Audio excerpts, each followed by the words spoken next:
नमस्कार दर्शक बंधु, चलतु जानिबा स्वामी सहित भोजन करुथिले भूल रे भी करंतु नहीं गोटिए काम, नचेत सबु अनर्थ होई पारे। आम हिंदू धर्म रे स्वामी और स्त्री रो संपर्क ठारू पवित्र संपर्क आउ किछि होई न थाए। स्वामी एवं स्त्री रो संपर्क जन्म जन्म पई चली थाए।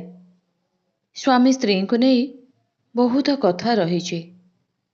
एपरी मध्य किछि कथा अछि जहा द्वारा स्वामी स्त्री मध्य रे समस्या सृष्टि करिथाए एवं सेमानक भितरे झगड़ा होइथाए।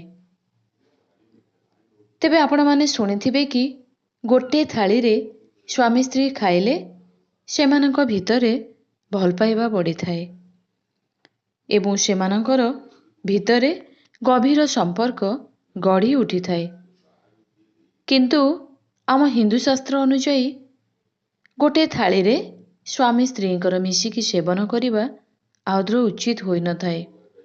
एहा द्वारा परिवार रे दारिद्रता माड़ी आसी थाए। एहा केमिति ओ सत्य किपरि आज आमे आपण मानको कहिबु। तेबे चलंतु जानिबा। तेबे जीवन रे सबुठारु दरकार जिनिस होइथाए भोजन। खाद्य बिना मनुष्य जीवन यापन करिबा असंभव। हिंदू शास्त्र रे भोजन को एक भिन्न दर्जा दिया जाइछि। सेहिपरि आम शास्त्र रे भोजन को नहीं अनेक नियम मान रहिछि। जिए से नियम गुड़िक पालन करिथाए से बहुत लाभ रे रहिथाए।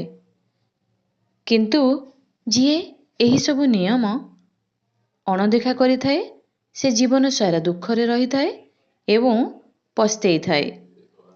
सेही नियम गुड़िक भितरु गोटिए हेउची स्वामी स्त्रींकर एकाठी बसी गोटिए थाली रे खाइबार बारण। एहा छड़ा खाद्य खाइबा समय रे टीवी बा मोबाइल मध्य देखिबा अशुभ होइथाए। कौनसी प्रकारर गीत बा नाच देखिबा द्वारा माता लक्ष्मीकर अपमान होइथाए। भोजन करिबा समय रे बेसी कथा कहबा मध्य बारण रहिछि। केउ व्यक्ति एही नियम गुड़िक मानि थाए से जीवन सारा खुशी रे एवं शांति रे रहिथाए। शास्त्र रे कहा जाइछि कि गोटिए थाली रे स्वामी स्त्री भोजन करिबा द्वारा घरे दारिद्रता आसी थाए एवं व्यक्ति को विभिन्न प्रकारर समस्यार सामना करने को पड़ी थाए।